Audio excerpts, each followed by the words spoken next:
வணக்கம். இது உலக நிகழ்வுகள் நிகழ்ச்சி. நியூசிலாந்து நாடாளுமன்றத்தை அதிர வைத்த ஒரு பழங்குடியின நாடாளுமன்ற உறுப்பினரின் பேச்சை பற்றி இன்று நாம் பார்க்க இருக்கிறோம். மிக வேகமாக பிரபலமடைந்து வரும் அந்த பேச்சுக்கு சொந்தக்காரர் ஹெனா ராவிட்டி மைபி கிளார்க் என்ற 21 வயதேயான இளம்பெண்.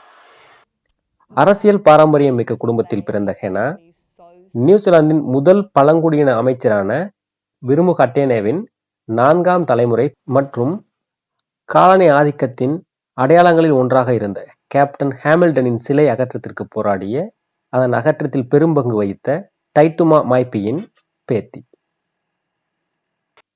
2022 செப்டம்பரில் மாவோரி மொழி வாரத்தை கொண்டாடுவதற்காக அரசால் நடத்தப்பட்ட நிகழ்ச்சி ஒன்றில் கலந்து கொண்டு நாடாளுமன்றத்தின் படிக்கட்டுகளில் நின்று பேசிய பிறகு ஹெனா ராவிட்டி மிகவும் பிரபலமடைந்தார்.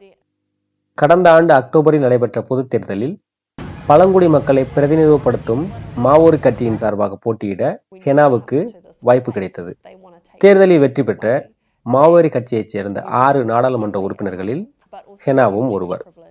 170 ஆண்டுகள் கடந்த நியூசிலாந்து நாடாளுமன்ற வரலாற்றில் மிக இளம் வயதுடைய நாடாளுமன்ற உறுப்பினர் என்ற பெருமையை ஹெனா பெறுகிறார்.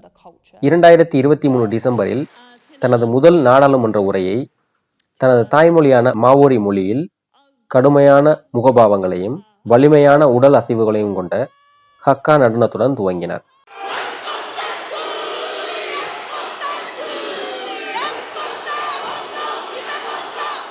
இந்த வீடியோ தான் தற்போது மிக வேகமாக இணையதளத்தில் பரவி வருகிறது. மாவோரி ஹக்கா அல்லது ஹக்கா என்பது நியூசிலாந்து பழங்குடியினத்தவர்கள் மற்றொரு பழங்குடியினத்தவரை வரவேற்பதற்காகவோ அல்லது போருக்கு செல்வதற்கு முன்பாகவோ ஆடும் நடனம். எதிரிகளின் முன்னால் நின்று மாவோரி பழங்குடியினர் ஆடும் இந்த நடனம் தங்கள் உடல் பலத்தை காட்டி எதிரிகளை பயமுறுத்துவதற்காக ஆடப்படுவது. பொதுவாக இந்த நடனத்தில் பங்கேற்பவர்களின் முகபாவங்கள் கொடூரமாக இருக்கும். ஆல் பிளாக்ஸ் என்று அழைக்கப்படும் நியூசிலாந்தின் ரக்பி அணியினர் தங்கள் ஒவ்வொரு போட்டிகளுக்கு முன்பாக இந்த ஹக்கா நடனத்தை ஆடுவதால் இது மிகவும் பிரபலமான நடனமாக இருக்கிறது. சில திரைப்படங்களிலும் இந்த நடனத்தை காணலாம். மாவோரிகளின் போர் நடனமான இந்த ஹக்காவை எதற்காக ஹெனா நியூசிலாந்தின் நாடாளுமன்றத்தில் ஆடினார்? நியூசிலாந்தில் புதிதாக பதவியேற்றிருக்கும் கிறிஸ்டோபர் லக்சன் தலைமையிலான வலதுசாரி தேசிய கட்சி பழங்குடியினருக்கு எதிராக சில சட்டங்களை கொண்டு வர இருக்கிறது.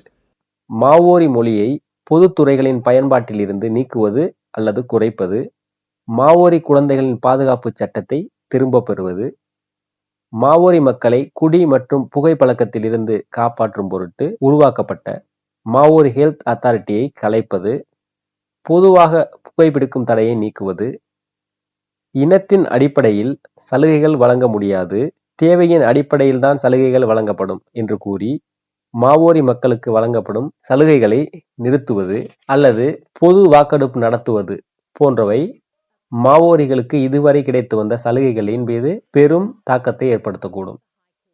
அரசின் இது போன்ற முடிவுகளை எதிர்த்து ஹெனா ராவிட்டி தனது போர்க்குரலை பதிவு செய்திருக்கிறார். நியூசிலாந்து மக்கள் தொகையில் 17% இருக்கும் பழங்குடியின மக்கள் பொதுவாக வாழ்க்கை தரத்தில் மிகவும் பின்தங்கியே காணப்படுகிறார்கள்.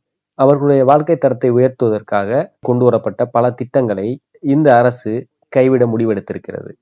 ஹக்கா நடனத்தை நாடாளுமன்றத்தில் ஆடுவது தடை செய்யப்பட்டிருக்கிறது.